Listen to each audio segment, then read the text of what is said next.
Bienvenidos a esta presentación que lleva por título La economía del futuro y sus fábricas.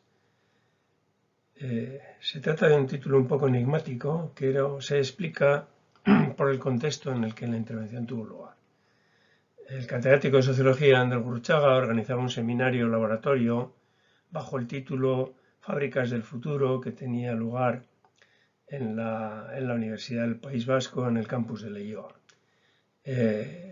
Yo quise, con el título de mi intervención, ligar el del propio seminario con el de mi ponencia, para ocuparme en realidad de algunas cuestiones críticas de la economía del futuro, en particular de cuál era el previsible futuro de la productividad, de qué cabía esperar en torno a la distribución de la renta y también del impacto de la evolución económica en el empleo y en el cambio ocupacional. Como se ve, tres cuestiones críticas de enorme importancia y estrechamente relacionadas entre ellas. Bien, a partir de aquí y dada esta explicación, comienza la voz grabada directamente en el seno del seminario. Gracias, Ander. Hemos andado un poco de confusión acerca del título, ¿no? Ander, originariamente, hace ya, creo que en la edición anterior, me pedía que hablara algo de ocupaciones. Yo le decía que no porque yo no había trabajado, por lo menos con mediana intensidad sobre el tema, aunque luego me voy a referir también algo a ello, porque está ahí, ¿no?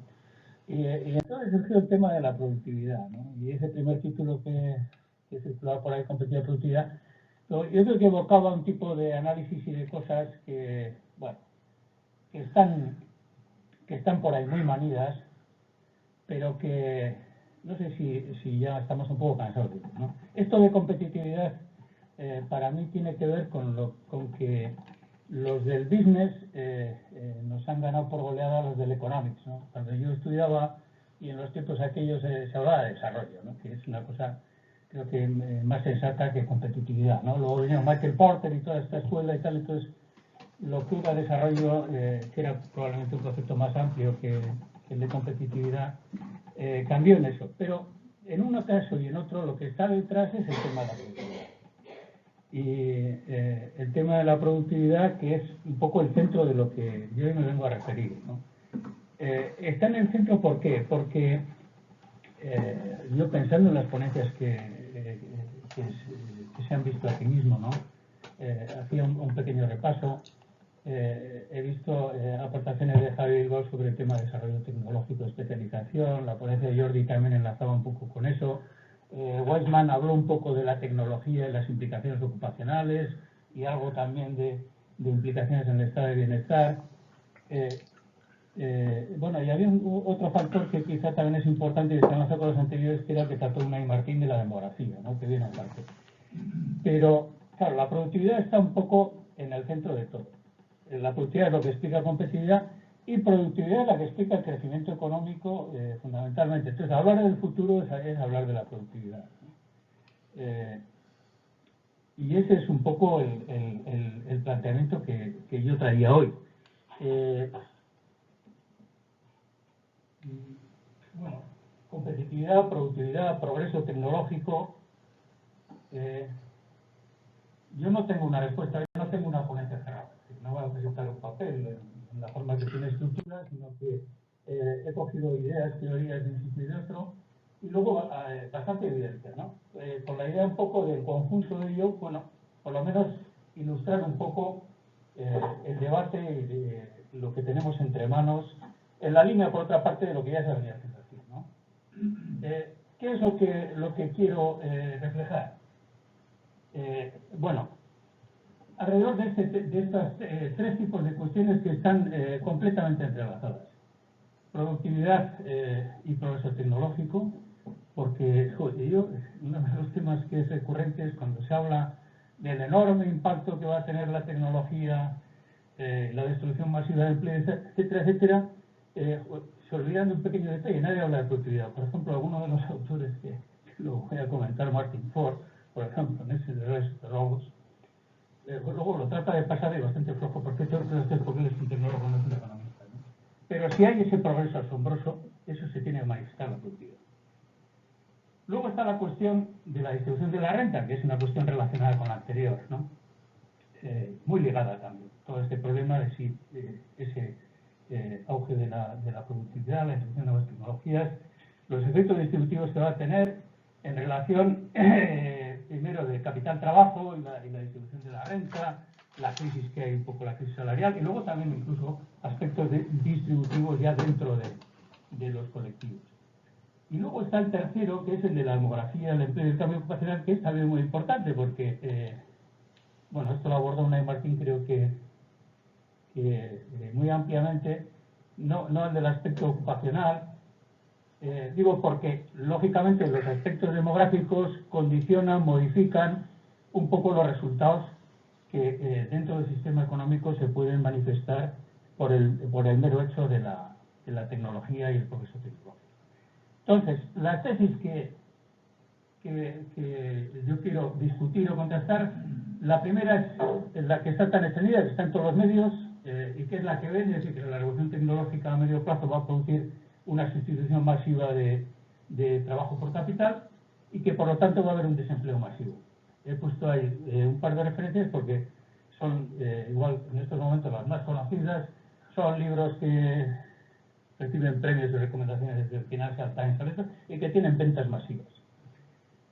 Bueno, hay luego una segunda tesis que tiene que ver con el segundo objetivo que citaba, que es la de la distribución de la renta, y viene un poco de la mano del libro de Thomas Piketty,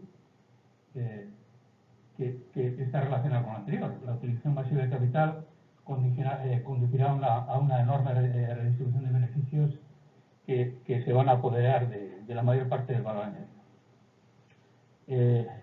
Sobre la tercera, bueno, como digo, la tercera modifica y de alguna manera amortigua o cambia los resultados de las anteriores, pero bueno, en principio no va a impedir un poco que los mecanismos básicos del sistema que se espera como fruto del progreso tecnológico y los efectos en la distribución sigan funcionando. Algo mostraré un poco de lo que puede pasar aquí, ¿no? En términos demográficos y de cómo va a afectar. Sobre esta parte voy a pasar muy rápido. Hay algunos economistas, a veces alguna expresión de estas parece que son muy pero esto es todo bastante elemental, ¿no? Sobre todo la idea era un poco introducir los conceptos de productividad y productividad, todos los factores que luego veremos en gráficas y en datos diversos. Ahí hay una primera formulación de lo que es la función neoclásica de producción de Cobb-Douglas. Pero lo que yo quería decir aquí, y el que esté interesado en profundizar de todas las referencias, es que todo esto, hacemos una simulación, como estás hablando, de una función de producción con unas características muy determinadas, tal, pero en realidad, si esto funciona es porque esto se está refiriendo a una ecuación de la contabilidad nacional, que es la que nos dice que la distribución del valor añadido es entre salarios y beneficios. Incluso hay demostraciones, algebraicamente se transita de aquí a aquí o de aquí a aquí. Uno dirá que esto es una consecuencia de aquello y yo estoy más tentado de pensar lo contrario. Es decir, esta ecuación funciona en la medida en que es el resultado del equilibrio en la distribución de la renta. Bueno, estos temas son importantes porque una de las cuestiones de distribución de la renta, particularmente en todo el trabajo de Piketty, tiene que ver con esto. Y ahora mostraré un poco cuáles son las condiciones el concepto ese de productividad para los factores es ese residuo que queda sin explicar en esta función de producción, ¿no? Intuitivamente es muy fácil explicarlo, ¿no? Normalmente nos referimos a la productividad como productividad del trabajo, que es productividad horaria, tan sencillo como dividir el PIB o el valor añadido entre las horas trabajadas. Pero claro, ese dato no es lo mismo en Petronor que en un comercio de la esquina. Si la industria en cuestión o la composición tiene elevadísimos volúmenes de capital, lógicamente el capital hay que tenerlo en cuenta. Y de ahí surge la idea de decir, no, hay que manejar un concepto más amplio que diga, no solo el trabajo, es el trabajo y el capital, y conjuntamente ambos, ¿qué eficiencia logran? ¿no? En el fondo, lo que está detrás de esto y del concepto de productividad total de los factores es un concepto de excedente, en la más pura tradición clásica. El propio tema de productividad total de los factores, que como digo es del conjunto de trabajo y capital, porque no puedo tenerme solo a la eficiencia del trabajo sin tener en cuenta qué dotaciones de capital, bueno, se demuestra fácilmente que lo que decimos productividad de todos los factores, que sería la eficiencia global del sistema, se puede expresar como una suma ponderada de la productividad del trabajo y de la productividad del capital. Este es un tema importante.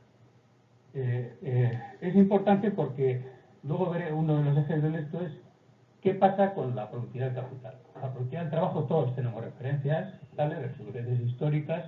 Se había acuñado casi como una costumbre hablar del 2% de crecimiento de la productividad. Eso, como luego mostraré, era en otros tiempos.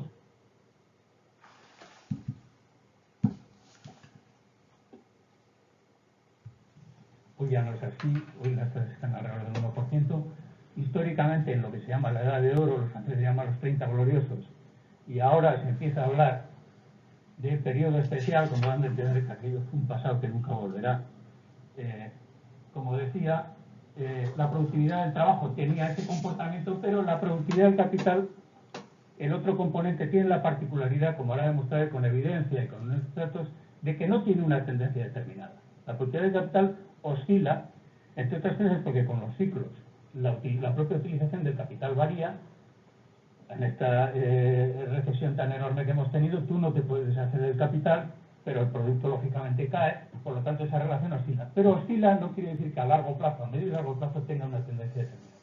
Con lo cual, en parte también estamos viendo que el propio concepto de productividad total está muy ligado al de productividad total a la productividad del trabajo en una perspectiva de largo plazo. Bueno, esta es una primera aproximación conceptual. Bueno, aquí hay otra fórmula de relación de esto, pero vamos a ir un poco a la evidencia. Entonces, decía, productividad horaria, productividad del trabajo. Productividad total, productividad horaria.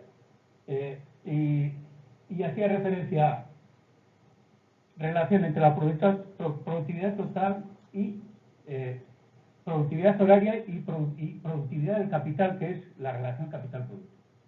Vamos a ver, como digo, rasgos estilizados en el largo plazo. Bueno, esta es la serie más larga que hay de Estados Unidos.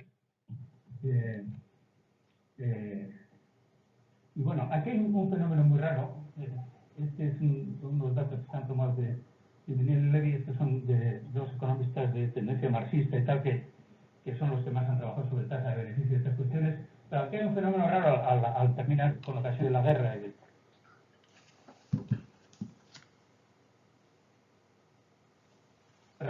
En general se ve que los niveles de la relación capital-producto, productividad capital, como decía antes, son estables. Son estables. Por lo tanto, de ahí decían en una primera esto, que la evolución de la productividad del trabajo, de la productividad total, puede vincularse en términos medios a la productividad del trabajo.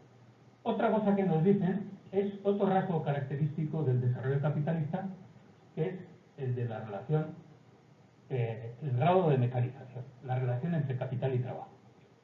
Este es un tema importante porque en la literatura, incluso en los textos de economía, se habla de intensidad de capital para referirse a las dos cosas. A veces con ambigüedad, no sabes si está refiriendo a una o a otra. Son cosas muy distintas. Yo, siguiendo un poco a Luigi Facchini, siempre tiendo a llamar la relación del trabajo y capital es el grado de mecanización con el que opera la economía, el proceso productivo, los sectores. Y la intensidad de capital es, como digo, la relación de capital a renta, que, como digo, son cosas muy distintas porque una es estable y no tiene tendencia, y la segunda sí tiene una tendencia histórica, que es el desarrollo capitalista, la que está basada también en la definición de Marx, etcétera, ¿no? De que, en términos entonces de composición orgánica del capital, de que cada vez la relación habría una mayor utilización de capital por unidades. Bueno,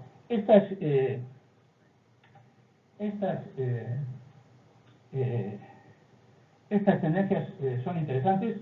Ahí hay una aproximación de más corto plazo, que antes estaba hablando de ser histórica de casi 100 años, para el caso de países europeos. Bueno, puede verse también el caso de la Unión Europea, que es el más claro de todos, en el cual hay una estabilidad absoluta de la relación capital-producto. El caso español es una cosa extravagante completamente, pero tiene que ver con el modelo de desarrollo con predominio absoluto del sector inmobiliario. El sector, lógicamente, sino el sector de alquiler de inmuebles, tiene grandes dotaciones de capital y rentas muy pequeñas, ¿no? De hecho, todo el sector inmobiliario en la contabilidad nacional, lo que se hace es se imputa una renta ficticia del 4% al parque residencial de viviendas, ¿no? De ahí que salgan todos. Bueno, esto también es una demostración de cómo tener una alta intensidad de capital, como en el caso de España, no quiere decir tener un modelo desarrollado y avanzado.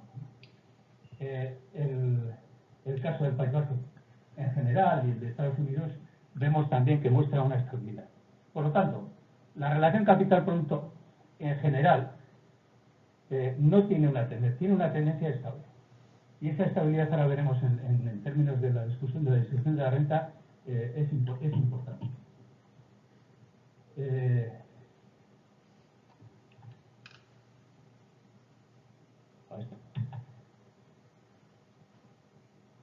Bueno, esta es una referencia a Piketty, está en el ambiente, yo creo que es importante discutirlo, porque también crea mucha confusión, ¿no?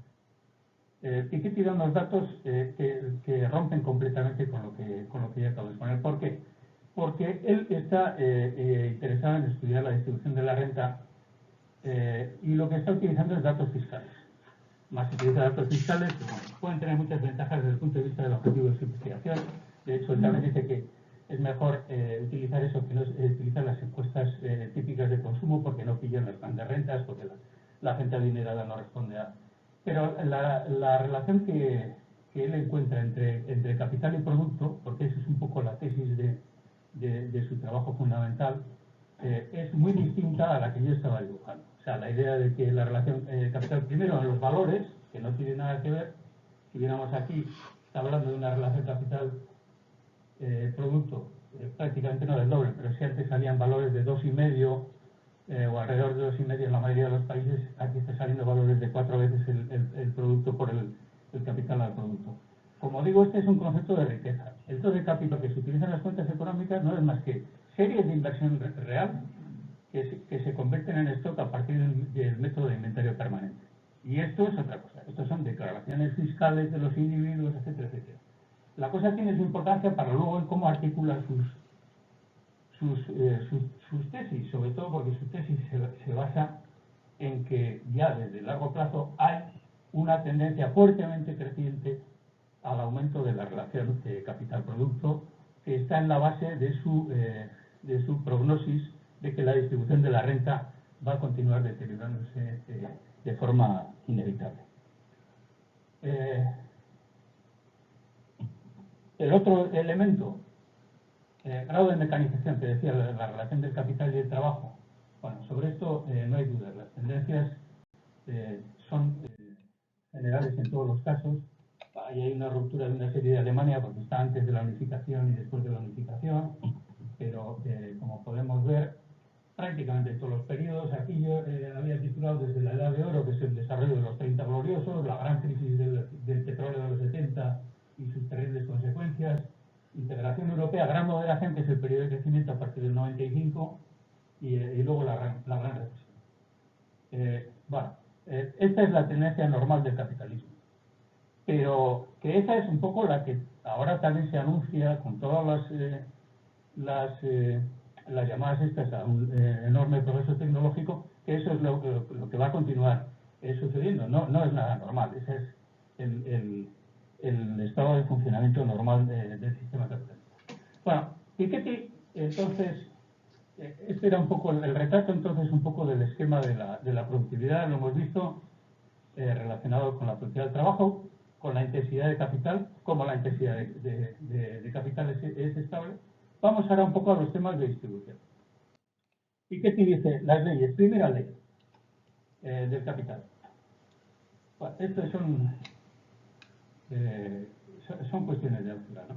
La rentabilidad del capital es el beneficio entre capital, se puede descomponer entre beneficios y renta y capital. Es un mero coeficiente. Piketty a esta segunda, la TAP dividido por I le llama beta, y a la participación de los beneficios en la renta es alfa. Bueno, esto es una identidad sin más, que no tiene ningún fundamento. Pero como dices, que hay de la inmensidad de artículos y críticas que ha recibido ese libro, incluso han hecho montones de libros sobre el libro, hay una revista, una crítica que yo encuentro que es la mejor, que es la de Branko Milanovic, que es muy clara y muy completa y muy bien hecha. Y Branko dice, porque luego ahora referiremos, Piketty se apoya también en otro tipo de argumentación, pero como dice Milanovic, a Piketty le basta esa constatación para construir toda su tesis de que los beneficios se van a apoderar de la tierra. Y es tan sencilla, claro, como dice él, no porque tenga un fundamento teórico, porque no lo tiene. Él no tiene una teoría ni un modelo de crecimiento específico al respecto. Únicamente se basa en una constatación empírica. La constatación empírica que él dice es que, como hemos visto en sus datos de riqueza y producto, esa relación I partido por K, el beta de él, ese dice que se va a crecer. Entonces, vamos a lo que él llama un capitalismo patrimonial, un capitalismo de herederos, ¿no? Donde la relación del capital va creciendo progresivamente, como veíamos que ocurría en su esquema. Como además él también lo sienta, pero lo sienta como premisa de la evidencia sin demostrar nada, él dice que la rentabilidad es la que es, siempre ha sido, y eso no va a cambiar. Dice, el siglo XIX lo demuestra, y la rentabilidad del capital siempre es el orden del 4 o 5%, bueno, elabora un poco ahí toda la teoría. Entonces, le bastaría decir eso: si la rentabilidad del capital es estable, si la intensidad del capital está llamada a crecer constantemente, la consecuencia es que la participación de los beneficios en la renta necesariamente tiene que aumentar. Y de ahí construye toda. Luego veremos que utiliza un argumentario adicional, pero básicamente la explicación es que, como digo, no tiene un fundamento teórico, sino un pretendido fundamento empírico que se basa en sus estudios de largas series de la economía francesa y tal, pero digo yo, con los problemas que tiene para mí, que está utilizando datos que no son los datos del análisis macroeconómico y del lector de capital y de la inversión, sino datos de riqueza que pueden estar sujetos, no sé, a alcances fiscales. Como todos sabemos, la valoración de los bienes no tiene nada que ver con la valoración de las cuentas económicas.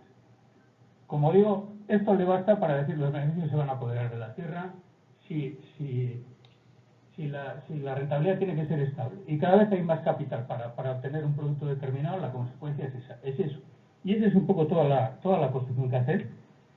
Yo no me voy a ocupar de las partes de donde él describe, que es un libro, la verdad es que es un libro maravilloso, pero de todas las partes donde describe los problemas de la distribución y la distribución, que es muy profundo y que merece la pena tener en cuenta. Me estoy quedando un poco en la primera aproximación de que es la distribución trabajo-capital, que es un poco la que está en todo el debate que tenemos también ligado al progreso tecnológico y a los efectos que tiene.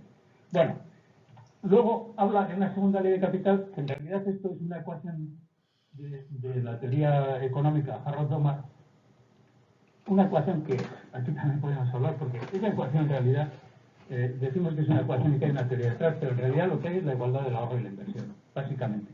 Se puede interpretar de una manera neoclásica, de una manera keynesiana. Esta es otra manera que tiene él también de reforzar el argumento anterior, aunque como dice Branko Milanovic, a él le basta el primero, establece evidencia empírica, no, la intensidad de capital va a pasar esto y la rentabilidad esto, por lo tanto los beneficios van a crecer inexorablemente.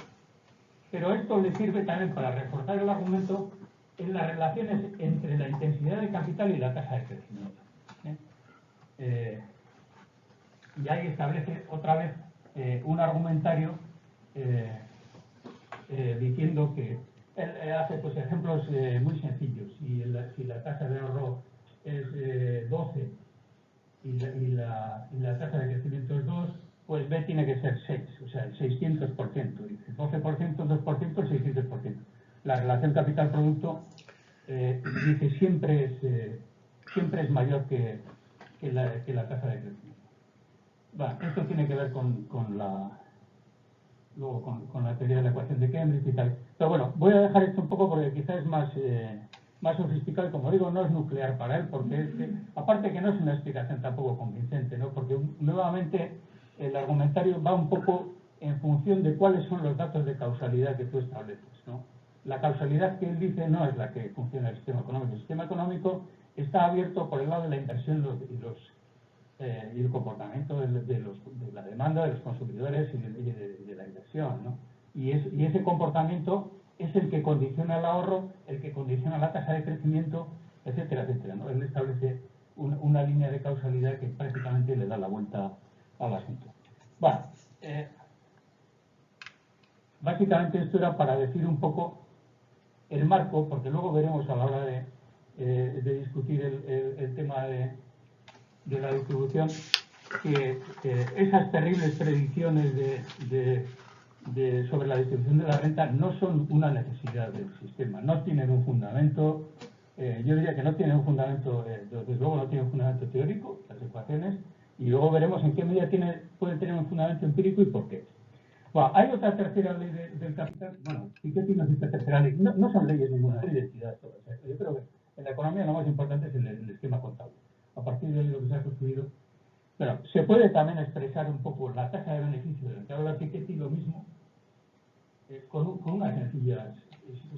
Es decir, defino los beneficios como el resto entre la renta y los salarios, lo descompongo, y con este mero juego muestro que la tasa de beneficio está ligada al grado de mecanización, que, como decía, es un concepto distinto al de intensidad de capital, y a un margen de la productividad sobre los salarios. Esta es una ecuación tremendamente interesante, porque lo que viene a decir es que la tendencia, como decíamos, la tendencia del capitalismo es que esto va cambiando tal y como está expresado aquí. Bueno, cada vez es mayor, la relación está invertida, pero cada vez hay mayor grado de mecanización. Pero eso no quiere decir que los salarios no puedan crecer con la productividad. Si los salarios crecen con la productividad, la tasa de rendimiento del capital se puede mantener estable. Y este es un tema importante también, porque en los temas de rentabilidad yo creo que en el funcionamiento del sistema capitalista, si las consecuencias fueran que la tasa de rentabilidad va a descender inexorablemente hacia abajo, eso al final puede acabar con las propias leyes de comportamiento del sistema y de funcionamiento.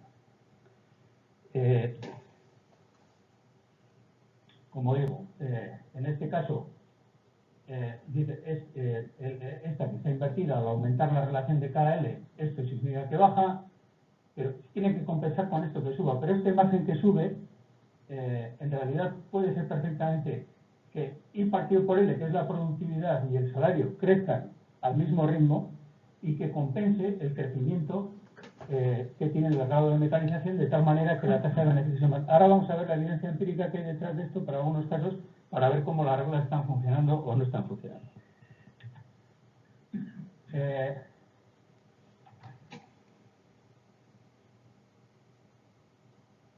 Bueno, yo les decía, la distribución no solo depende de la intensidad de capital, claro, yo estoy poniendo un modelo, claro, como todos hemos visto, la época neoliberal se ha caracterizado por un montón de cosas, es decir, una cosa es el funcionamiento de lo que son las ecuaciones de la contabilidad nacional y otra cosa es la realidad. Entonces, los 30, 40 años que llevamos desde finales de los 70 con el vuelco que ha habido, pues sabemos, pues, declive del sindicalismo, concentración de capital, grado de monopolio, capacidad para elevar márgenes. Luego dar algunos datos de la acumulación de dinero de grandes empresas, que es impresionante. Bueno, cambios en la regulación del mercado de trabajo,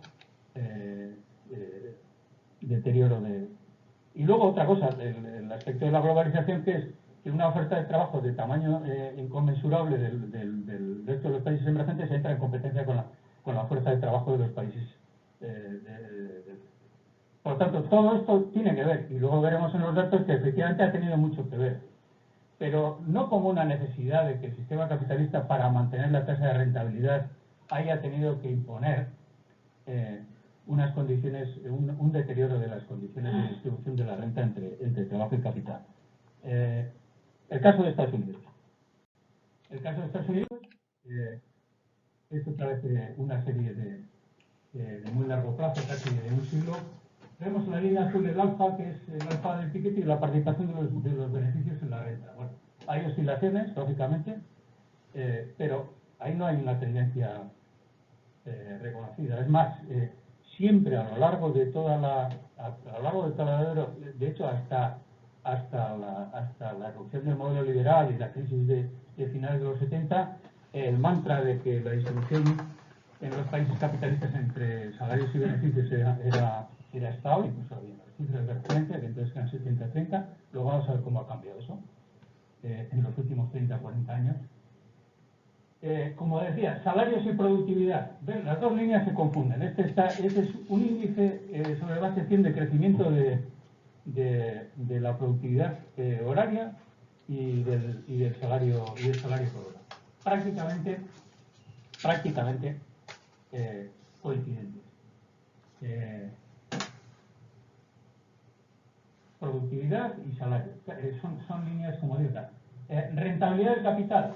Pues bueno, oscilando también en función de las circunstancias, pero bueno, con momentos estables, momentos de salida, dependiendo también del momento de crisis o no, de la Segunda Guerra Mundial, la salida de la guerra, pero en general este es un poco el panorama de funcionamiento del capitalismo. En época más reciente la cosa cambia. Cuando vamos de 1965 a 2015, estamos entrando en esta época en la que se ha dado un vuelco a muchas cosas, ¿no? Yo me acordaba leyendo a Wolfgang Streeck, el sociólogo este alemán, que dice la escuela de Frankfurt está preocupada por la legitimación de los problemas de legitimación del Estado frente a las clases populares y tal, y después el problema que ha habido es un problema de legitimación por parte del capital, que el capital al final de los 70 dijo el juego con la situación de crisis de productividad y de crecimiento de calidad hay que cambiar las reglas del juego drásticamente, y vaya que se cambiaron, ¿no? Cuando ahí vemos los datos de participación del capital, es casi un fenómeno bastante corriente en la mayor parte de los países que ha habido un salto de 10 puntos en la distribución de la renta, ¿no? Pues para hacernos una idea, en el caso de la comunidad autónoma, eso supondría casi como si dijéramos que hay 7.000 millones de euros, ¿no? Si se hubiera mantenido la distribución en el 60%, entonces 7.000 millones de euros para prácticamente 900.000 o 1 millón de trabajadores en forma de aguinaldo, ¿no? Es un vuelco extraordinario. Esto es lo que ha acontecido. Y mira uno países y uno con otro las tendencias han sido esas. Aunque como vimos históricamente, esa no era ni la pauta de desarrollo del sistema capitalista ni una necesidad lógica del sistema. Luego podemos ver algo también de qué ha pasado con la rentabilidad a costa de todo eso. Bueno, ahí está la rentabilidad del capital también, que es curioso también, y con diferencias entre países, ¿no? La línea verde es la que tenemos nosotros, con unos niveles considerablemente más elevados que países de referencia, ¿no? Esta es otra cuestión que llama la atención, ¿no? Porque en el argumentario capitalista, bueno, incluso en otras teorías, tal, esa idea de que se iguala la tasa de ganancia y tal, esto en el capital internacional y en el interno, ¿no? Si no mira los ratios de rentabilidad de los sectores productivos sobre capital, no tiene nada que ver unos con otros, ¿no? Eso no funciona. Hombre, me imagino que puede funcionar en la medida en que hay empresas que están en bolsa y en la medida que están en los mercados cotizan, entonces compensan, tienen una mayor tasa de rentabilidad porque el valor de mercado en bolsa es muy superior. Esto es lo que se denomina la Q de Tobin, ¿no? La relación entre el valor de mercado y el coste de la inversión. Pero, como digo, hay grandes diferencias de rentabilidad y unos niveles de rentabilidad, en el caso de la economía vasca, que históricamente tuvo unos niveles de rentabilidad altísimos antes de la gran crisis. La crisis fue aquí tremenda, los impactos, la de los 80, finales de los 70 a los 80. Pero vemos estos países, Alemania, Austria y tal, funcionando con tasas de rentabilidad mucho más reducidas. Bueno, hay, no sé, las fechas un poco de la gran crisis, pero efectivamente la recuperación de la rentabilidad es clara. Bueno, antes decía de las grandes corporaciones, a mí es un fenómeno que me llama la atención porque creo que está también que tiene un impacto importante en el funcionamiento de la economía, ¿no? Estos son los datos de caja y inversiones a corto plazo de algunas de las empresas. Este es un fenómeno tremendo, ¿no? O sea, la cantidad de capital en forma de dinero que están acumulando las empresas, y esto se manifiesta también en el caso de algunas tecnológicas, ¿no? YouTube, con 3 trabajadores, ha tenido una valoración de 1.600 millones. Instagram, 13 trabajadores, 1.000 millones de valor. WhatsApp, 55 trabajadores, 19.000 millones de valor. Y podemos añadir otras como Uber, Airbnb, etcétera, ¿no? Creo que el capitalismo, con el nuevo desarrollo de las industrias de red y con la concentración de capital, eso ha cambiado el panorama considerablemente. Bueno, no sé si, yendo un poco rápido, hemos visto un poco las tendencias, algo un poco del marco conceptual y de las tendencias de las variables a lo largo del tiempo, en el periodo reciente de los últimos 40 años, incluso un poco más atrás. Aquí otra vez datos de crecimiento de Estados Unidos del principal estudioso en el estudio de largo plazo del comportamiento de la economía americana. Se ve que ese periodo, bueno, aquí es el periodo, no es la edad de oro, es algo más largo, es entre 1920 y 1970. Esto no tiene nada que ver con el resto de los países, no tiene nada que ver con el capitalismo antes de esa época ni después.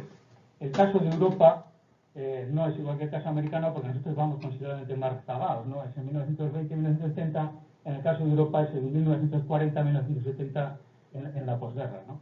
Pero el crecimiento de la productividad es espectacular, ¿no? El 2,82%.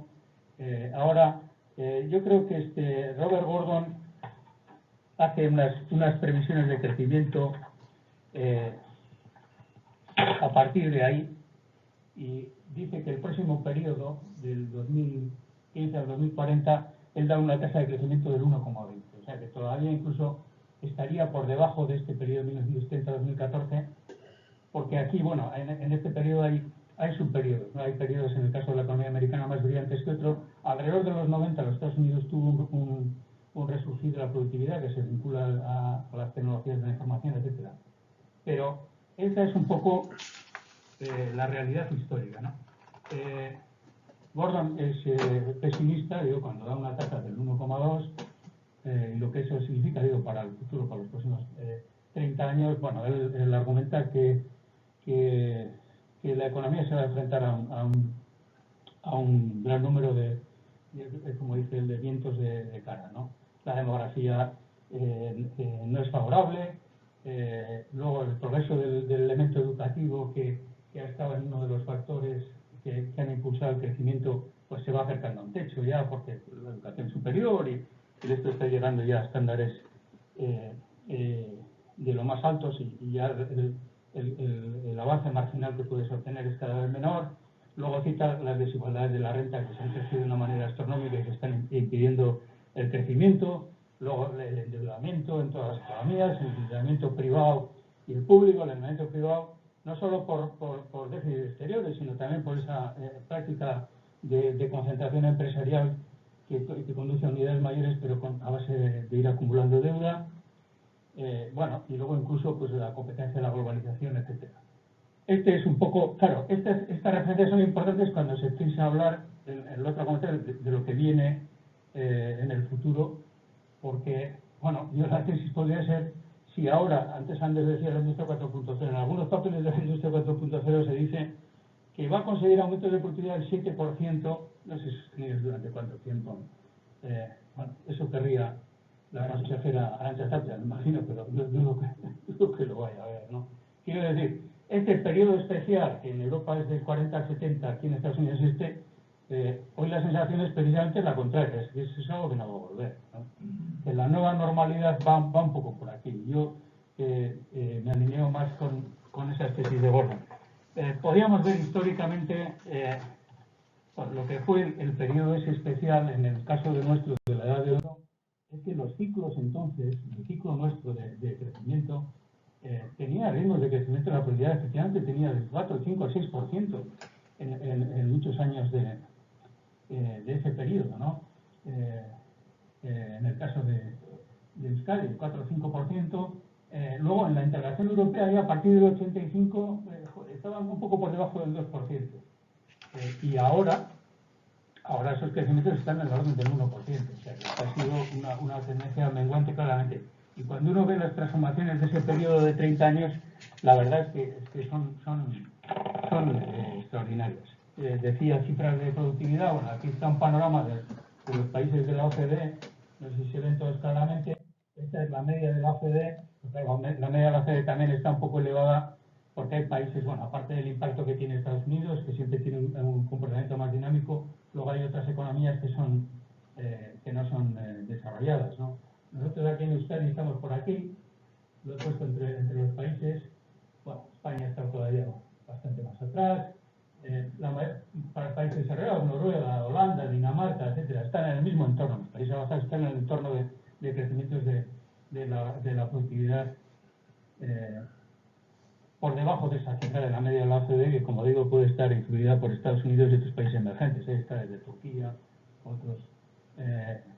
Tendencias de la productividad. Bueno, como digo, el declive de la productividad es evidente. Si lo vemos en forma de tendencias, aquí tenemos muestra de países, en forma de tendencia a largo plazo, el declive es total. Como decía, Estados Unidos es el único caso donde hay un periodo en el torno de los 90 donde tuvo un repunte de productividad, pero lo demás, la tendencia ha sido claramente descendente. ¿Qué dicen no los tecnólogos, sino qué dicen los organismos que trabajan en análisis económico y predicción? Previsiones de crecimiento de la OCDE a 2060 parece una barbaridad, ¿no? Pero nuevamente el panorama que están dibujando, hombre, es un panorama que no es malo en el sentido bueno, no puede establecer ahí una barrera del 2% por dejar fuera algunos países en desarrollo, Chile, Brasil, Turquía, México, etcétera, que están en esta parte de cola, que van a tener un crecimiento más alto, pero el crecimiento entre todos los países avanzados, en este caso es el PIB per cápita, que es un poco la suma de la productividad más el efecto de la participación de la fuerza laboral, que es lo que aquí se pone como labor, aunque no siempre se distingue bien las diferencias. Pero bueno, estas son un poco las estimaciones más. Bueno, la misma OCDE, por comparar OCDE y el resto del mundo, como vemos, bueno, incluso en el caso de OCDE, de los desarrollados, que es la pieza pequeña, que es la de menor crecimiento, hasta da una mejoría relativa en el medio plazo, ¿no? Por ejemplo, el periodo 2020-2030, el crecimiento de su descomposición va a ser algo más elevado que lo que va a ser en el 10-20, ¿no? Las perspectivas no son malas, como se ve, la OCDE se acerca al 2%, estamos hablando del PIB per cápita, estos serían los resultados relativamente estimables. Y luego el D es suave. Lógicamente, en el caso de países del resto del mundo, las tasas de crecimiento ahora son altísimas porque están en un proceso de alcance o catch-up respecto a los países desarrollados, pero van a tender a descender.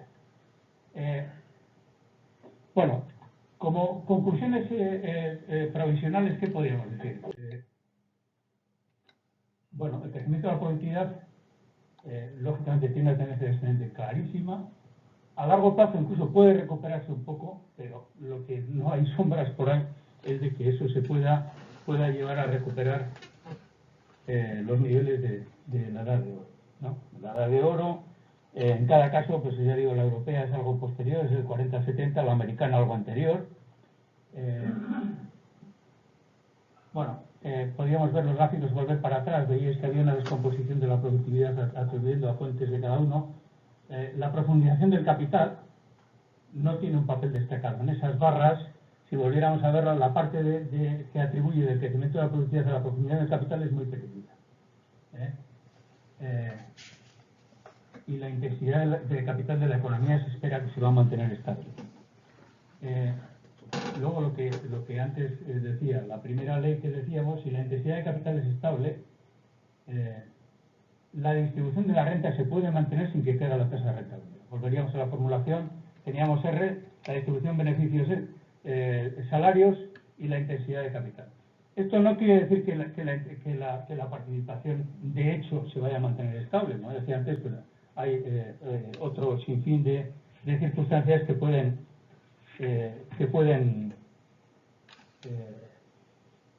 condicionar la distribución de la renta, ¿no? Pues, entre ellas, acabamos de ver el episodio de la economía española con un caso de deflación salarial y debido a cambios de regulación, etcétera, etcétera. Yo diría que con estos elementos de lo que el análisis económico más o menos se maneja, surge que, primero, si hubiera ese impacto masivo, como alguno habla de esto va a ser una explosión cámbrica, ¿no? Algunos de los tecnólogos, la productividad tendría que dispararse.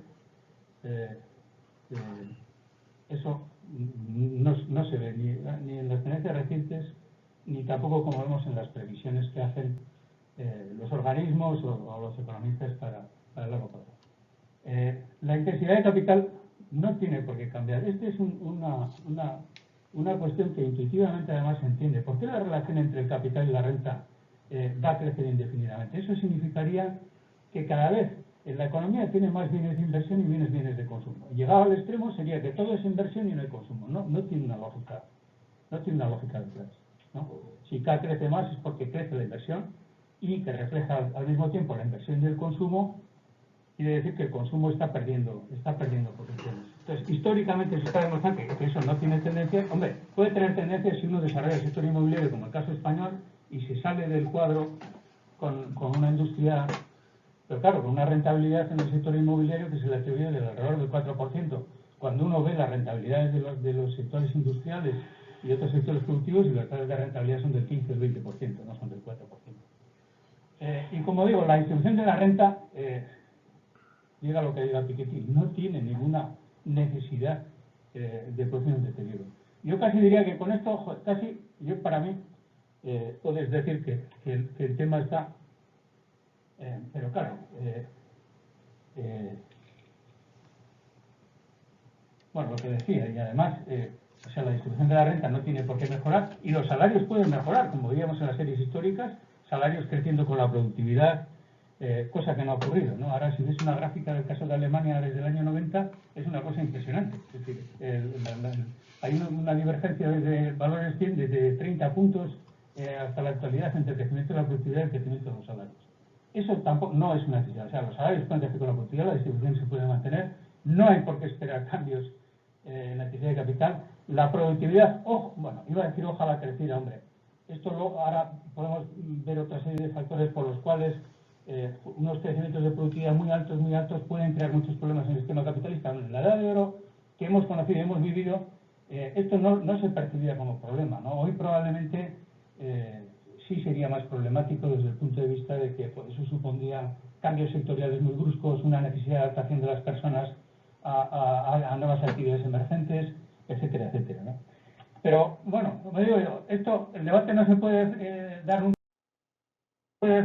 dar nunca por cerrado porque estamos hablando del futuro. El futuro, bueno, esta es una forma de verlo, la de los economistas, ¿no? Pero hay muchas otras, ¿no? Si uno le coge a los tecnólogos, ahí tenemos a Martin Hall que dice, bueno, si estás esperando algo de los economistas, joder, ya pues entonces espero tranquilamente porque estos no entienden nada de lo que está pasando con la tecnología, ¿no? Entonces, el libro para explicarte que esto va a ser tremendo. Si vuelves a dar la voz a los economistas, pues solo dice, joder, es que decir estas cosas y tal, dice, joder, eso sería un economista temerario, ¿no? Para él es un oxímoron, no sé si lo hace, porque, joder, los economistas han dicho cosas, ¿no? Han dicho que el dinero no importa a la economía, o que los ciclos se han acabado, y lo ha dicho esto lo ha dicho uno que ha ganado el premio Nobel, no lo ha dicho cualquiera. Pero bueno, dice que los economistas no son temerarios y que no pueden pronunciarse esas cosas. Como digo, los tecnólogos siguen insistiendo, esto va a ser una explosión, va a ser explosivo, como dice Pratt, es el que habla de la explosión cámbrica de la mano de la robótica en la... si damos la palabra a un historiador, nos vuelve a decir un poco lo mismo que decían los hijas, ¿no? Este artículo en concreto de los historiadores es muy bonito porque, bueno, hacen un repaso, aunque yo he visto en los artículos que pues, la forma de contar la historia también, en cada caso, va muy al servicio de las tesis que está defendiendo cada uno, ¿no?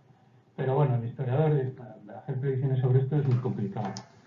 Pero, por lo tanto, el debate va a estar abierto, ¿no? Para arrojar más luz sobre esto, aparte de la historia del marco conceptual y del análisis económico, bueno, pues entras en el debate de las posibilidades de automatización, ¿no? Yo aquí me he basado un poco en uno de los trabajos que a mí el David Autor de Harvard me parece que es uno de los actores de los economistas que están más afectados en el tratamiento de estas cuestiones. Bueno, sobre posibilidades de automatización, aunque esto es todo es un campo muy vaporoso, ¿no? Es decir, pero bueno, las posibilidades son complicadas, ¿no? Bueno, él cita aquí algunas algunos de los efectos, ¿no? Es decir, que no todo es sustitución, que hay efectos complementarios, que todo no es sustitución, ¿no? Y además que en los casos que son complementarios, como ha pasado con las tecnologías de la información, potencia la productividad de los trabajadores de mayor cualificación, ¿no? Luego el tema de la necesidad de demanda final, y luego, bueno, las dudas sobre la inteligencia artificial y la capacidad que tiene de hacer esto sin errores. Bueno, sobre el impacto, digo, se podría pasar rápidamente para que veamos algunas cosas más prácticas de lo que están diciendo. Él se basa un poco en esa afirmación de Michael Polanyi.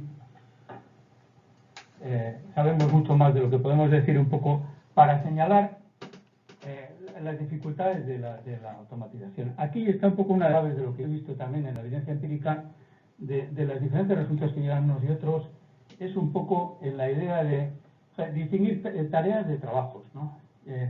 Probablemente toda la revolución va a conducir a una distribución de tareas, no de empleos, donde muchas tareas se pueden descomponer, pueden ser objeto de automatización, pero no significa la desaparición del trabajo, ¿no? Por ejemplo, el funcionamiento de los almacenes de Amazon.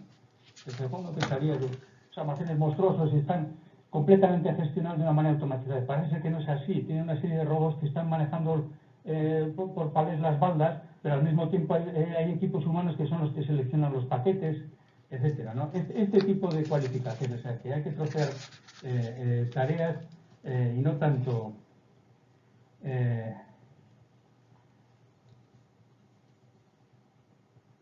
bueno, voy a pasar a la evidencia más que a esto. El tema de los robots, pues parece, bueno, aquí Weissman puso el caso del primer robot de General Motors de 1961, parece que estamos hablando de algo nuevo, ¿no?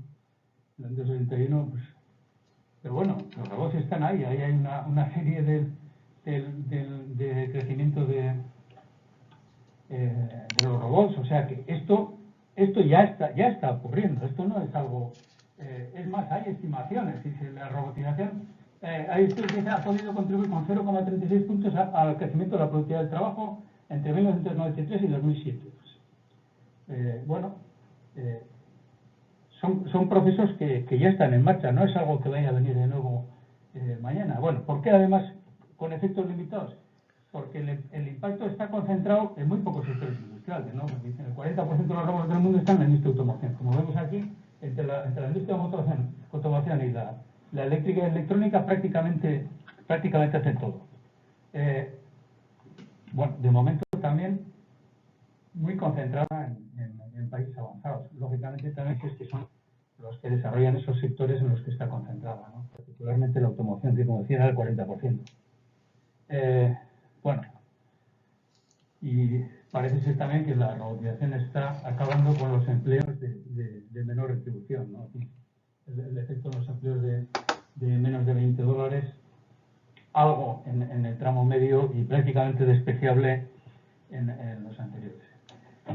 La novedad ahora es que dicen, joder, todo esto de la industria y tal, y dicen, joder, no, pero quieto, que los robots no es que estén en el taller, ahora llegan a la oficina y esto va a ser algo tremendo. Este es el trabajo ese famoso de Frey y Osborne, donde llegan un poco a este resultado, ¿no? A este resultado que ellos dicen que el 47% de los empleos son susceptibles de automatización, ¿no? Este extremo que hay. Y lógicamente, como digo, ya no tiene que ver con los talleres, no tiene que ver con la industria de automoción, no tiene que ver con la electricidad, sino tiene que ver pues como trabajo de oficina administrativo, ventas y asuntos relacionados, etcétera, etcétera. Bueno, este es un trabajo curioso. Han trabajado 702 ocupaciones y dan una probabilidad para cada una de las 702. La de los sociólogos es baja. Podéis estar tranquilos. La de los economistas no. Los economistas es el 0,43. Quiere decir que casi la mitad de los economistas se puede sustituir por esto. Deben ser los compañeros de contabilidad, porque yo no lo veo. Lo demás le hubiera pedido que preparen la presentación al algoritmo. Le dije, oye, algoritmo, prepara la presentación. Pero bueno,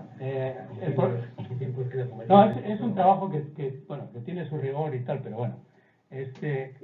Luego, claro, es un trabajo que tiene su rigor, pero frente a las conclusiones de estas, otro trabajo reciente de la OCDE hace lo mismo y dice nada. Lo que pasa es que este trabajo precisamente ha identificado un tema nuclear que es esa distinción entre trabajos y tareas. Si afina usted bien en las tareas, lo que sale, vienen a salir unos expertos que hacen un informe de la OCDE, son estas cifras que andan rondando el 9-10% en el caso de la mayoría de los países. Por lo tanto, las posibilidades de robotización son mucho más limitadas. Sí que se ponen de acuerdo todos. Esto es lo de Osborne y Frey, en que afectarán a los empleos de menor remuneración y a los que tengan menor cualificación de la mano de obra. La tendiente es claramente descendente. En el estudio de la OCDE, incluso todavía es más claro. He seleccionado algunos países para que se vea, no toda la muestra, pero bueno, de España y tal, pero en general las curvas están claras. Tanto en el nivel educativo, cuando se llega a la educación terciaria y superior, como en el nivel retributivo alto, prácticamente los efectos desaparecen y están concentrados en la parte baja del... el otro gran tema es el tema de la inteligencia artificial, aunque a veces en la inteligencia artificial se subsume la robótica, a veces algunas fórmulas de esto. Bueno, esto es una jungla que la he puesto ahí solo para dar un vistazo. El que esté interesado puede consultar esa referencia que viene ahí, que es un informe de Stanford. Stanford ha hecho una dotación y dice que durante los próximos 100 años va a monitorizar el tema de la inteligencia artificial y empezaría a hacer sus informes, en concreto este primer informe. Bueno, ahí hay una definición de cada uno de estos ítems, ¿no? Algunos, aparte de la robótica, nos resultan más familiares, otros son, pero bueno, todo este desarrollo de algoritmos, el hecho de que la visión de los ordenadores va a cambiar completamente todo, como estamos teniendo con el coche de Google y otras cosas. Bueno, ahí hay una casuística muy importante. ¿Qué conclusiones dicen en este primer informe de autores que yo entiendo que son más bien partidarios de la tesis de que la revolución de la tecnología va a ser impresionante? Entonces ahí está el famoso Ben Hodgson, y no sé, McAfee también, entre el comité asesor que hace este informe, ¿no? El tema de las tareas vuelve a aparecer otra vez. Lo más probable es que se sustituyan tareas más que ocupaciones. El informe mismo lo dice. Dice que son movimientos lentos. Bueno, en algunos casos puede llegar al reemplazamiento absoluto, ¿no? Eso es de alta probabilidad y en algunos casos. Por ejemplo, antes me había recordado el de Osborne, y esto es cuando citan uno dice, ¿cómo puede ser en ventas y esto? ¿Cómo puede haber una sustitución tal? Esto parece que son actividades muy de contacto interpersonal, ¿no? Que son difíciles de automatizar. Claro, pero ahí están los del telemarketing y todas esas cosas. Y claro, la probabilidad de sustituir a los trabajadores de marketing es del 100%, ¿no? Seguro que van a desaparecer. Otras conclusiones, bueno, habla de efectos análogos a los de la manufactura, en fin, a transformaciones que hasta cierto punto ya no resultan conocidas, ¿no? Si el alcance va un poco por ahí. Bueno, en general el tono del informe es un poco, a veces desequilibrado, a veces da una de cal y otra de arena, ¿no? Porque dice, bueno, y luego esta conclusión que a mí me parece exagerada a la vista de las conclusiones anteriores, ¿no? Que, bueno, que la mayoría de los ciudadanos va a encontrar difícil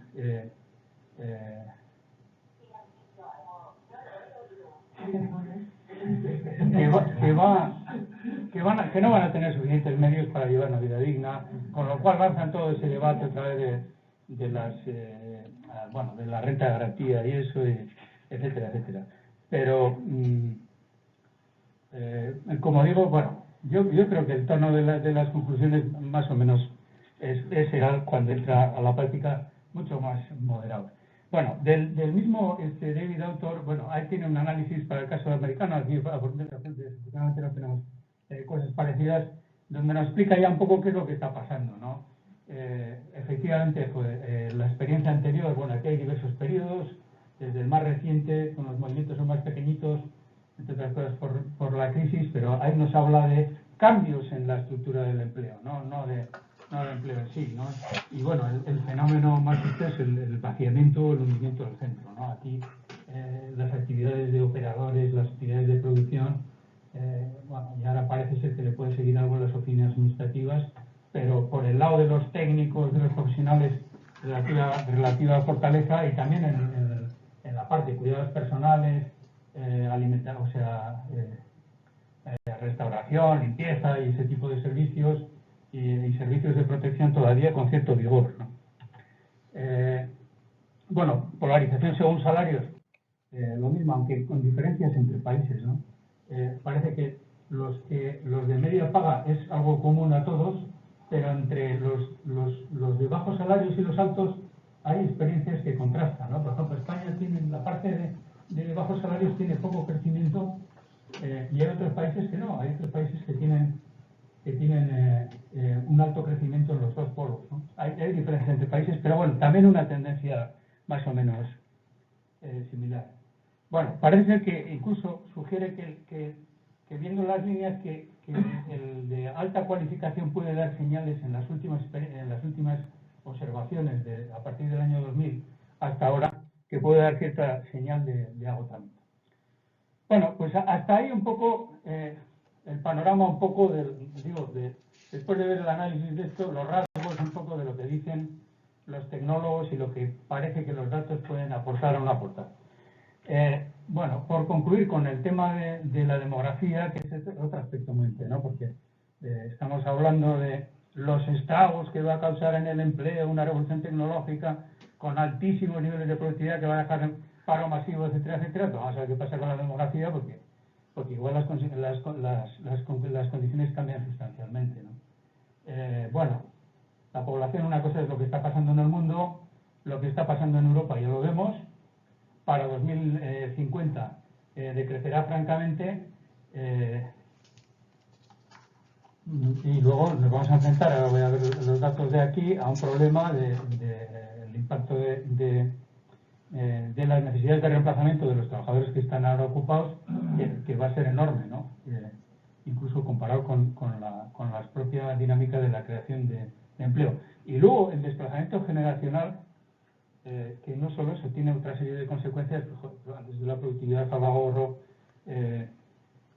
al propio modelo de crecimiento. Por ejemplo, ahora hay un debate en el que están muy ligados los bancos de inversión, que tiene que ver con los efectos de la demografía en el crecimiento económico y sobre todo los tipos de interés, porque están preocupados un poco por ver si el actual periodo de bajos tipos de interés va a ser un rasgo que se va a prolongar todavía en el tiempo o no. Entonces, de sus análisis generacional de los comportamientos por generaciones, y algunos están sugiriendo, bueno, esto incluso lo lanzó Charles Buffett, que es un economista de teoría monetaria muy cualificado, que ahora andan estas cosas, diciendo que las cohortes estas que han provocado el exceso de ahorro en este tiempo era porque estaban un predominio de las cohortes de entre 50 y 60 años, pero que esos ahora van a ser desplazados y que por lo tanto habrá un relevo de tal manera que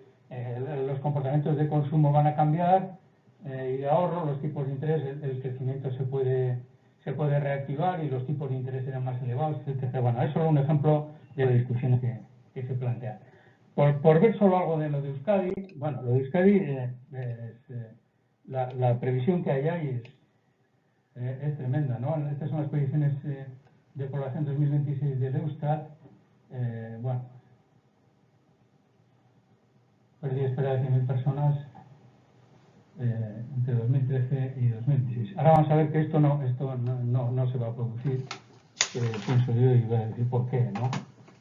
Han hecho una previsión, bueno, esta sería la pirámide de población desde el 13 al 26, y claro, el impacto que tiene, con un impacto enorme también, la tasa de dependencia aumentaría 13 puntos entre esos periodos, ¿no? ¿Cuál es el problema de estas previsiones de población que estamos manejando todos también en la ponencia de Unai Martín? Pues bueno, ahora mismo lo voy a ver. Tenía algunos datos de necesidades de reemplazamiento. Afortunadamente, como decía alguna vez, no hemos tenido tiempo de trabajar el tema ocupacional a fondo. Estamos llegando tarde porque la ola ya nos está pasando por encima, pero este es un cuadro. De aquí al 2025 hay 192.000 personas que teóricamente van a abandonar las ocupaciones y necesitarán ser reemplazadas, ¿no? Se puede estimar que la creación de empleo en ese periodo, a una razón de crecimiento del empleo anual del 1%, será 90.000. O sea, quiere decir que las oportunidades de empleo están en el reemplazamiento. Lógicamente, ya sabemos que esos empleos van a cambiar, unos desaparecerán con todos estos efectos del cambio tecnológico, tal. Pero ya hay un retrato bastante, esto de dónde están los, ¿no? Bueno, hay de todo. En técnicos profesionales, en técnicos intelectuales, el trabajo de alta cualificación son un contingente de lo más alto, lo mismo que son también en los de baja cualificación de trabajadores de los servicios, restauración, personales, protección, etcétera, etcétera. Luego hay un equilibrio general. Como digo, hay el 80.000, que es casi, se acerca a la mitad, son con formación básica. O sea, yo creo que en todo este cambio pues, tenemos una oportunidad de darle una vuelta al capital humano del país impresionante, ¿no? Claro, la historia es un poco que todas estas necesidades de reemplazamiento, y ahora voy un poco por qué las previsiones de Eustat no se van a cumplir. Pues uno hace un ejercicio. Esta es la población activa estimada por el Eustat al 2026 con la tendencia.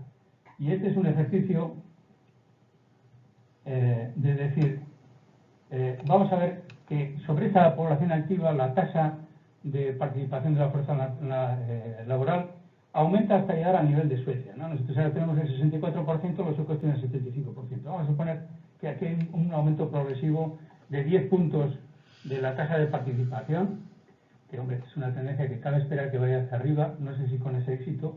Yo creo que nuestro mercado de trabajo, cuando se hacen unas comparaciones entre países y entre regiones del mundo, que yo lo he hecho, con las regiones avanzadas salimos mal en términos de esto. Nosotros tuvimos una relativa modernización del mercado laboral con una importante incorporación de mujeres, pero estamos muy lejos todavía de los países de referencia, ¿no? Bueno, si uno hace ese ejercicio, y el ejercicio de ver cuánto va a crecer la ocupación, pues, al final sale esta brecha, que parece aquí pequeña, al final de esto serían 60.000, pero el acumulado de todo esto serían 360.000 personas. O sea, esto no se va a producir. ¿Por qué no se va a producir? Porque uno vuelve el ejercicio de atrás y mira las previsiones del Eustat y no están contemplando el problema de los saltos migratorios. Esta experiencia la vivimos antes, ¿no? La vivimos antes porque nosotros no teníamos una experiencia y una tradición de saltos migratorios positivos de entrada, y joder, veíamos con asombro, pero lo que ocurrió entre el 2000 y el 2010 es que de repente hubo una explosión del saldo migratorio, ¿no? Y esto se va a volver a repetir necesariamente, porque el sistema económico no va a poder funcionar sobre esas bases de dinámica de la población. No puede funcionar, porque va a generar unas tensiones inmediatamente. Entonces eso va a tener efecto llamada, y yo creo que los saldos se van a multiplicar.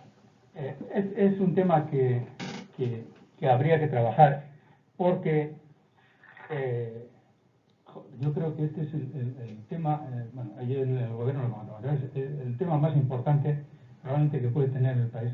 En la idea de la cualificación del capital humano, del emparejamiento de necesidades, esto me parece que es extraordinario. Y la revolución que va a haber, que vamos a sustituir a todas esas personas que hay que entrar, y yo creo que llegamos tarde un poco en las labores de planificación y de orientación. Y, joder, yo me ponía ahí, me hice un poco el ejercicio mental, digo, voy a escarbar un poco, porque esas necesidades que yo antes decía de técnicos, profesionales, las tenemos también por ocupaciones, no con el detalle americano, ¿no? Pero, joder, miro y algunos datos de profesiones. Economistas, 1.700 van a salir. ¿Cuántas personas hay en las titulaciones vinculadas al trabajo de economista? Aproximadamente 8.500, ahora, en estos momentos. Ingenieros industriales, 1.800 a reemplazar. Hay 6.000 personas, ingenieros técnicos, ingenieros industriales superiores. Maestros, 2.100 y pico, que va a ser un nicho de empleo, porque hace falta que tenga mucha gente, pero hay 7.000 matriculaciones en este momento en las especialidades. Las únicas que he visto ajustadas son las enfermería y medicina, que más o menos tienen un equilibrio más compensado, porque son más específicas. No, quiero decir esto, lógicamente todos esos ingenieros se están formando, acabarán trabajando en ventas, acabarán trabajando no sé qué, los economistas no sé en qué acabarán trabajando. Pero lo que quiero decir es que con este cambio tan brutal que va a haber, si hubiera una orientación general de nivel de cualificaciones, bueno, a decir al estilo americano, porque ellos trabajan con un detalle impresionante, ¿no? y unas estadísticas muy buenas, que creo que eso sería el mejor servicio que se puede hacer al país en general. Mi impresión particular es que el tema del capital humano, en la experiencia nuestra en los últimos 30 años, no ha estado considerado desde una perspectiva integral, ¿no? No solo la formación, sino el conjunto, las necesidades de empleo, y ahora estamos reaccionando ante esta realidad que viene, ¿no? Bueno, podríamos hablar también que en esto está relacionado el tema de la jornada laboral. Hay camino por recorrer todavía en la reducción de la jornada laboral, ¿no? Nosotros aquí tenemos la línea verde, bueno, hemos hecho un progreso, hemos bajado hasta aquí, pero los países de cabecera tienen niveles de jornada laboral sensiblemente más bajos que nosotros, y estas son tendencias que han recorrido, ¿no? Cuando se habla de todos los riesgos tecnológicos y de esto, una de las respuestas es la jornada laboral. Ya sabemos que hay respuestas muy distintas. Los americanos tienen jornadas larguísimas porque les gusta ganar mucho dinero, comprarse casas muy grandes. Los holandeses y los alemanes y todo esto, bueno, tienen esa preferencia mayor por el ocio, y esto se refleja aquí, ¿no? Cuando se habla del futuro, y iba a acabar, en esto de economía del futuro no hay ningún texto que no haga referencia a la conferencia de Keynes de 1930 en Madrid, ¿no? Las posibilidades económicas de nuestros nietos. Y precisamente para destacar el gran error que cometió, porque dijo que dentro de 100 años llegaríamos a la jornada laboral de 15 horas, no 5 por 3. Y te digo, qué inmenso error. Bueno, en realidad eso es un poco la anécdota. Yo creo que él en eso también tiene razón, y que la tendencia, y de ahí también puede haber un relajamiento muy grande de las tensiones que se van a producir. En la medida en que haya una mayor preferencia por el ocio, se puede aliviar mucho los aumentos de productividad que vamos a ver si producen, que como digo yo no los acabo de ver. Pero no creo que el artículo, la conferencia de Keynes era un papel más filosófico, ¿no? El mensaje central decía, bueno, él con su característico pensamiento, decía, ¿hasta cuánto tiempo vamos a tener que depender de la usura y la avaricia para que nos saquen de la pobreza, ¿no? Ese era un poco el argumento. Y lo otro era un canto al enorme efecto, al enorme poder del desarrollo de fuerzas productivas del capitalismo, y en particular al tema del crecimiento acumulado, ¿no? Porque él hace las cuentas, se refiere a 1580, cuando el pirata roba al tesoro español una suma fabulosa de libras, y dice, joder, cada libra de aquellas ahora son 100.000 libras, ¿no? Cada libra de 1580 son 100.000 libras, y el conjunto del tesoro es prácticamente toda la inversión exterior de la Inglaterra de su tiempo. Y en ese mensaje de esto, yo creo que sigue teniendo razón, ¿no? Porque aún con las tasas moderadas que hemos visto, los efectos esos del crecimiento acumulado verdaderamente son impresionantes. Lo que pasa es que no van a tener nada que ver con el pasado, ¿no? Es decir, en la edad de oro que estábamos viendo, si la productividad crecía al 4%, pues eso significaba que alguien en su vida laboral debía multiplicar por 2 su renta. Si ya nos veníamos a la edad de los 80 y pues una productividad creciendo al 2%, pues ya tenías que esperar una vida entera, ¿no? Y ahora el crecimiento va a ser del 1%, o sea, esto es lo que algunos por ahí empiezan a hablar de nueva normalidad, claro, el futuro parece que no va a ser lo que... Sí, las tesis que dominantes son estas las que se imponen, ¿no? Si vinieran otros crecimientos enormes de productividad, industria 4.0, bueno, si es en la industria, ¿en qué sectores? No, 7%, etcétera. Yo creo que, bueno, entonces, yo por lo menos las conclusiones que yo tengo, bueno, esto no es científico, como decía antes, una vez que uno empieza a hablar del futuro, todas las opiniones son igual de valiosas. Yo creo que la ansiedad tecnológica, bueno, sí es entendible, sobre todo porque yo creo que por la aceleración, ¿no? Nosotros lo hemos vivido generacionalmente, quiero decir, hemos vivido la revolución de las TICs y el impacto que ha tenido en los problemas de adaptación, y probablemente esto no solo continúa, ¿no? sino que bueno, incluso hasta es posible que haya una aceleración, ¿no? Pero bueno, las exigencias son muy grandes, pero no en términos catastróficos, ¿no?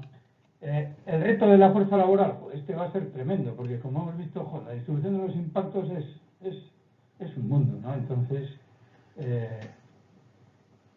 la gente, los esfuerzos de adaptación que va a haber que hacer, ahora cogemos nosotros, bueno, la medida en que aproveches el cambio generacional, los 80.000 esos que salen con formación básica y que hay que reemplazar. Luego, los problemas de desigualdades, pues se pueden multiplicar, ¿no? Sobre todo en la medida en que haya colectivos con bajos niveles de formación que se quedan en esas colas que aparecen ahí. Esto es lo que yo creo que razonablemente deberíamos de preocuparnos, en lugar de tener tanta ansiedad, ponerse manos a la obra a ver cómo hacemos para afrontar los temas de adaptación de la fuerza laboral y los temas de desigualdad.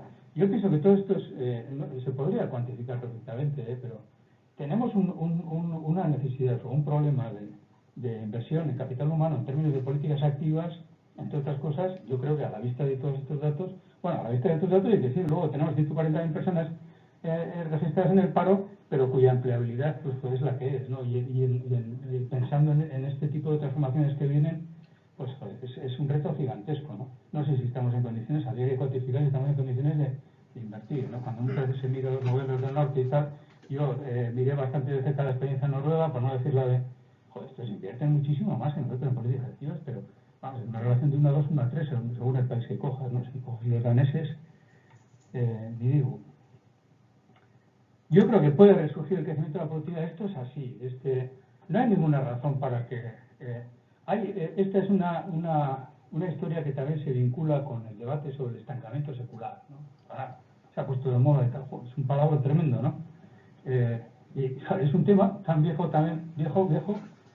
porque es el mismo tema que discute Schumpeter en Capitalismo en Democracia, bajo la etiqueta de falta de oportunidades de inversión. Era una sensación que estaba un poco en el ambiente en 1940-42, cuando él escribe el libro. Bueno, pero era el síndrome del momento. Él no veía una necesidad lógica de que eso fuera así. Y luego, efectivamente, pues se equivocó en muchas cosas, ¿no? Porque todo arremetía contra el New Deal y todas las políticas de reforma que iban a matar el capitalismo, y resulta que luego se asistió a un proceso de crecimiento brillante, ¿no? Pero en esto yo creo que sí tenía razón. ¿Por qué las oportunidades de inversión habían desaparecido? ¿Por qué, o como dicen ahora algunos autores, el Tyler Cowen y algunos otros, no hemos recogido las frutas maduras del árbol, y ahora esto no hay... Yo creo que, no tecnológicamente, yo creo que ni con sentido común no hay ninguna razón para pensar que hemos recogido la fruta madura y que ya no puede haber un proceso tecnológico. Yo creo que si la sociedad es abierta y el futuro es abierto, también es abierto para la tecnología y los efectos. Pero bueno, no es fácil que se dé un periodo como el que ahora Piketty llama el periodo especial, ¿no? Los 30 gloriosos, o como que no es fácil que eso vuelva. No parece que vaya a ser. No parece que vaya a ser. Bueno, y luego el tema de la fuerza laboral, a mí me parece, como acabo de comentar, me parece que es algo tremendo.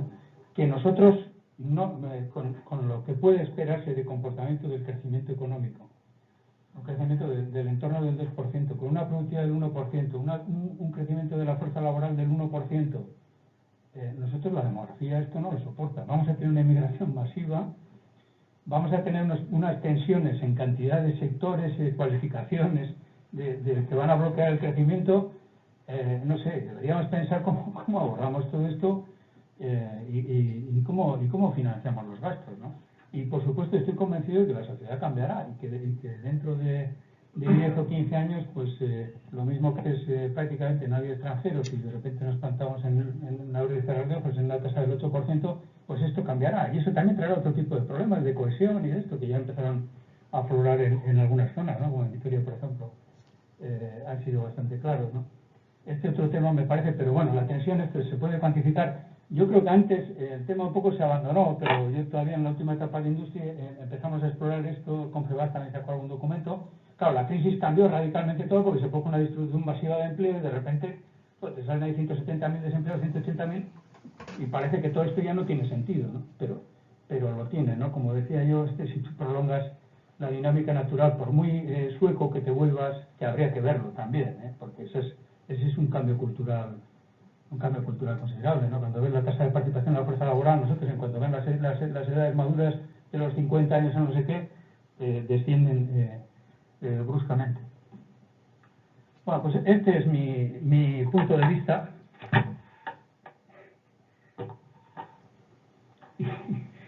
Y a ver cuál es el modo que suena.